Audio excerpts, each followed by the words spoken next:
सत्ता नगरी देख रहे सभी दर्शकों का स्वागत है। मैं मंजीत सहगल। आज के अंक में बात करेंगे बिहार विधानसभा चुनाव की। बिहार विधानसभा चुनाव में तब एक नया मोड़ आ गया जब कांग्रेस ने अचानक तेजस्वी यादव को मुख्यमंत्री का चेहरा घोषित कर दिया। कुछ हफ्तों पहले तक कांग्रेस मुख्यमंत्री का चेहरा घोषित करने में आनाकानी कर रही थी, खासकर तेजस्वी यादव के कंट्रोवर्शियल बैकग्राउंड को लेकर। कांग्रेस को तेजस्वी यादव स्वीकार्य नहीं थे मुख्यमंत्री के चेहरे के रूप में। और यही नहीं, कांग्रेस अपनी रणनीति भी अलग बना रही थी, अलग थलग चलने लगी थी और कहीं ना कहीं एक ऐसा संदेश जा रहा था कि कांग्रेस आरजेडी के साथ खुश नहीं है। तभी मुख्यमंत्री का चेहरा घोषित करने में लगातार आनाकानी हो रही थी और कांग्रेस के नेता भी परस्पर थोड़े से डायरेक्टली और इनडायरेक्टली परस्पर विरोधी बयान दे रहे थे। आरजेडी को भी लगता था कि कहीं तेजस्वी यादव का जो राजनीतिक भविष्य है वो धूमल ना हो जाए। अचानक कांग्रेस का हृदय परिवर्तन हो गया। ये हृदय परिवर्तन क्यों हुआ? क्या राहुल गांधी ने अपनी रणनीति बदल ली है? क्या राहुल गांधी का जो वोट चोरी नैरेटिव था वो कमज़ोर पड़ने लगा था? और क्या कांग्रेस के मन में कुछ और है? और जब कांग्रेस ने आरजेडी के नेता तेजस्वी यादव को मुख्यमंत्री का चेहरा घोषित कर दिया है, अब उसका चुनाव में क्या फ़र्क पड़ने वाला है? क्या आरजेडी और कांग्रेस को इसका फ़ायदा मिलेगा? और अगर नहीं तो फिर इस परिवर्तन का फ़ायदा किसे मिलने वाला है? क्या भारतीय जनता पार्टी को इसका फ़ायदा मिलेगा? और किस तरह से भारतीय जनता पार्टी अब की जो स्थिति पैदा हुई है उसका मुकाबला करेगी? आज के अंक में हम इस पर गहराई से विश्लेषण करेंगे। आप वीडियो के अंत तक बने रहिएगा। और दोस्तों, अगर आपने अभी तक हमारा चैनल सब्सक्राइब नहीं किया है तो चैनल को सब्सक्राइब ज़रूर कर लीजिएगा ताकि आपको विश्लेषणात्मक खबरें इसी तरह से मिलती रहें। तो आइए शुरू करते हैं आज का वीडियो। अब दोस्तों, भले ही कांग्रेस की कोई भी मजबूरी रही हो कि वो तेजस्वी यादव को बतौर मुख्यमंत्री चेहरा घोषित करने पर मजबूर हुई हो, लेकिन अब कहीं ना कहीं एक संदेश जो जनता के बीच में, मतदाताओं के बीच में गया है वो ये कि कांग्रेस और आरजेडी का गठबंधन मजबूत है और कहीं ना कहीं मुख्यमंत्री का चेहरा तय करने में अब दोनों एक मत दिखाई दे रहे हैं। इससे जनता के बीच में अच्छा मैसेज गया है और कहीं ना कहीं तेजस्वी यादव का कद भी बढ़ा है, क्योंकि कांग्रेस पहले तेजस्वी यादव की उम्मीदवारी को लेकर थोड़ी सी आश्वस्त नहीं थी। अब चूंकि तेजस्वी यादव को मुख्यमंत्री का चेहरा बना दिया गया है तो कहीं ना कहीं आरजेडी में भी एक नई ऊर्जा देखने को मिल रही है। जिस तरह से आरजेडी और स्वयं तेजस्वी यादव तरह तरह की घोषणाएं मतदाताओं को लुभाने के लिए कर रहे हैं, खासकर युवा वर्ग को जिस तरह से नौकरियां देने की बात की गई है वो भी इस गठबंधन के लिए फ़ायदे की बात हो रही है, क्योंकि नौकरियां देने के मामले में और अनएम्प्लॉयमेंट को टैकल करने में कहीं ना कहीं भारतीय जनता पार्टी और नीतीश यादव असफल हुए हैं। तो एक बड़ा मुद्दा आरजेडी और कांग्रेस के गठबंधन के हाथ में लगा है, जिसका कह लीजिए फ़ायदा उठाने के लिए दोनों दल, कांग्रेस और आरजेडी, मजबूती से लगे हुए हैं। और अगर इस डेवलपमेंट का लबल देखें तो आरजेडी अब एक शक्तिशाली नेतृत्व के रूप में, पार्टी के रूप में उभरी है और कांग्रेस लगता है किसी न किसी रूप में बैकफुट पर है, क्योंकि राहुल गांधी जिस तरह से बैटिंग कर रहे थे, वोट चोरी के नैरेटिव को लेकर जिस तरह से यात्रा निकाल रहे थे और जिस तरह से मतदाताओं के करीब आने की कोशिश कर रहे थे, उससे आरजेडी में भी कहीं ना कहीं एक हीन भावना पनप रही थी और लग रहा था कि कांग्रेस कहीं बड़े भाई की भूमिका निभाने न लग जाए, क्योंकि इससे पहले आरजेडी ही बड़े भाई की भूमिका निभाता आया है और कांग्रेस छोटे भाई की भूमिका। तो अब भी लग रहा है कि आरजेडी बड़े भाई की भूमिका निभाने में कामयाब रहेगा। खैर, सरकार किसकी बनती है ये तो चुनाव परिणाम बताएंगे, लेकिन कहीं ना कहीं कांग्रेस का ये फैसला कि तेजस्वी यादव को मुख्यमंत्री का चेहरा बनाने की घोषणा कर दे, कहीं ना कहीं आरजेडी के लिए फ़ायदेमंद है और गठबंधन के लिए भी, क्योंकि तेजस्वी यादव पर भले किसी तरह के कितने भी आरोप लगे हों, कहीं ना कहीं वो युवाओं में लोकप्रिय ज़रूर हैं। और जिस तरह से वो एक युवा शक्ति के रूप में उभरे हैं और अब जब उनको मुख्यमंत्री के चेहरे के तौर पर उनकी घोषणा कर दी गई है, उनका कद ज़रूर बढ़ा है और इससे आरजेडी में एक नई ऊर्जा देखने को मिल रही है। सवाल ये है कि कांग्रेस ने आखिर किस मजबूरी को सामने रखकर ये फैसला किया? कांग्रेस के नेता तो ये अप्रत्यक्ष रूप से अब ये दावा करने लगे थे कि आरजेडी की भूमिका अभी की बार थोड़ी सी छोटी रहेगी और कांग्रेस की ज़्यादा रहेगी। उनको ये मुगालता था कि कांग्रेस जिस तरह से बिहार में अपने आप को आगे ला रही थी और जिस तरह से अपना एक नैरेटिव खड़ा करने की कोशिश कर रही थी, तो तेजस्वी यादव को कहीं ना कहीं ये महसूस हो रहा था कि हो सकता है उनको चुनाव के परिणाम आने तक मुख्यमंत्री का चेहरा घोषित ना किया जाए और चुनाव परिणामों के आधार पर ही यह तय किया जाए कि मुख्यमंत्री कौन होगा। खैर, फिलहाल अब आरजेडी और कांग्रेस ने तय कर लिया है कि तेजस्वी यादव ही दोनों पार्टियों का मुख्यमंत्री चेहरा होंगे। तो कुल मिलाकर कहीं ना कहीं अब दारोमदार भी तेजस्वी यादव पर है, आरजेडी पर है कि अगर चुनाव में अगर अच्छे परिणाम आते हैं तो इसका श्रेय आरजेडी को जा सकता है, और अगर कहीं परिणाम इच्छा के मुताबिक उतने बेहतर नहीं आए तो शायद उसका ठिकरा भी आरजेडी यानी तेजस्वी यादव पर ही फूटेगा।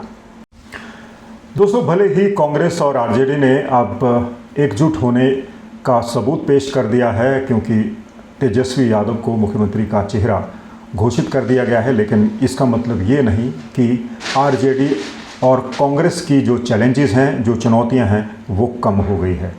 तेजस्वी यादव को मुख्यमंत्री का चेहरा घोषित करने में इसलिए भी देरी हुई क्योंकि कांग्रेस को लगता था कि उनके साथ जो विवाद जुड़े हैं वो कहीं ना कहीं चुनाव में नुकसान कर सकते हैं।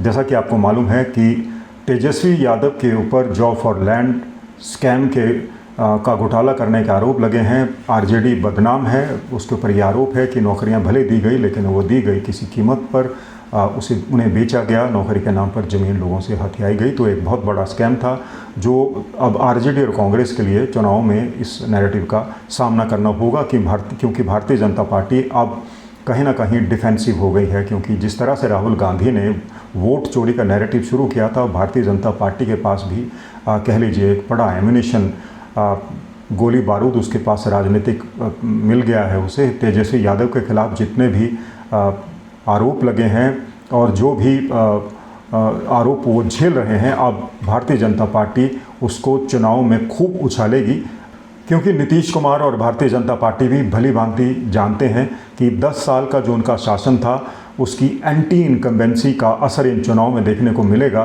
क्योंकि जब सरकार किसी पार्टी की लंबे समय के लिए चलती है तो लोगों के बीच में कई वायदों को लेकर, कुछ ऐसी घोषणाओं को लेकर जो पूरी नहीं हो पाई, उसको लेकर जनता में नाराज़गी रहती है।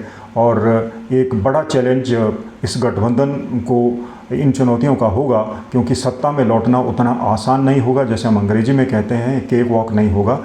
दोस्तों, आरजेडी और कांग्रेस भले ही एक छत के नीचे आ गए हों और जो एक सन से बराबर बना हुआ था मुख्यमंत्री के चेहरे को लेकर, भले उसे विराम लग गया हो, लेकिन उसकी भी चुनौतियां कम नहीं है।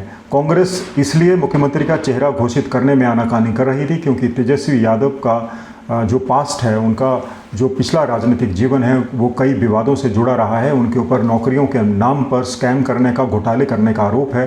जॉब फॉर लैंड का जो स्कैम है वो अभी भी जीवित है, और जो सत्तारूढ़ दल है भारतीय जनता पार्टी और उसके नेता या फिर नीतीश कुमार इस स्कैम के जिन को ज़िंदा रखे हुए हैं और चुनाव में चाहते हैं कि कहीं ना कहीं जो घोटाले हुए हैं, जो आरोप आरजेडी के ऊपर लगे थे, उनको चुनाव में उछाला जाए ताकि जो कांग्रेस और आरजेडी का जो विजय रथ है उसको रोका जा सके। वहीं चुनौतियों की बात चल रही है तो चुनौतियां भारतीय जनता पार्टी और नीतीश कुमार की भी कम नहीं है, क्योंकि 10 साल का जो उनका शासन था, इस शासन के दौरान भी एंटी इनकम्बेंसी देखने को मिलेगी। जनता के बीच में कई वायदे पूरे न होने पर, खासकर बेरोजगारी से निपटने में जो सरकार नाकाम रही है, जनता के बीच में उसको लेकर बहुत बड़ी नाराज़गी है। और नीतीश कुमार और भारतीय जनता पार्टी के नेताओं को चुनाव में इसका सामना ज़रूर करना पड़ेगा, क्योंकि ये बहुत बड़ी चुनौती है। और आरजेडी और कांग्रेस जो बेरोज़गारी का मुद्दा है, भ्रष्टाचार का मुद्दा है, उसको एक बार फिर से उछालेगी ताकि भारतीय जनता पार्टी और नीतीश कुमार सत्ता में ना लौट पाएँ और उनका एक बार फिर से मुख्यमंत्री की कुर्सी पर काबिज होने का जो सपना है उसको पूरा ना होने दें। तो चुनौतियां कांग्रेस और आरजेडी की भी हैं और कहीं ना कहीं नीतीश कुमार और भारतीय जनता पार्टी की भी हैं, क्योंकि एक तरफ जहां नीतीश कुमार और भारतीय जनता पार्टी 10 साल की एंटी इनकम्बेंसी झेल रहे हैं, वहीं कांग्रेस और आरजेडी का भी रास्ता उतना आसान नहीं है, क्योंकि इनको भी बहुत सारी चुनौतियां मिलने वाली हैं।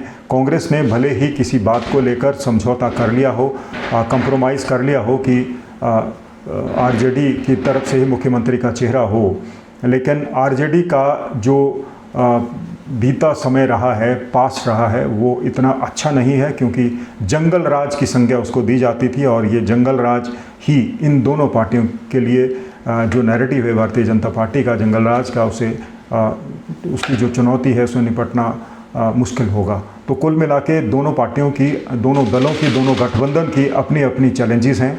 अब देखना दिलचस्प ये होगा कि एक तरफ जहां कांग्रेस ने मुख्यमंत्री के चेहरे की ऊपर जो अपनी मोहर लगा दी है, उसको भारतीय जनता पार्टी और नीतीश कुमार कैसे निपटते हैं, दोनों की क्या रणनीति रहती है, क्या अब की बार आरजेडी और कांग्रेस सत्ता हासिल कर पाएंगे या फिर नीतीश कुमार और प्रधानमंत्री नरेंद्र मोदी इस विजय रथ को रोक पाएंगे, ये देखना दिलचस्प होगा। फिलहाल कांग्रेस ने अब मुख्यमंत्री के चेहरे पर तस्वीर साफ कर दी है, अपनी सहमति तेजस्वी यादव के नाम पर दे दी है। तो तेजस्वी यादव और उनकी पार्टी और उनके जो फैंस हैं और उनके जो समर्थक हैं, उनके बीच में एक जोश देखने को भी मिल रहा है। लेकिन जोश ही जोश में तेजस्वी यादव जिस तरह से घोषणाएं कर रहे हैं, जिस तरह से नौकरियां देने की बात कर रहे हैं, जिस तरह से वायदे कर रहे हैं, उनको देखकर तो नहीं लगता कि ये वायदे पूरे हो पाएंगे। लेकिन अगर जनता हिमाचल प्रदेश जैसे चुनाव में जहां वायदे किए गए थे,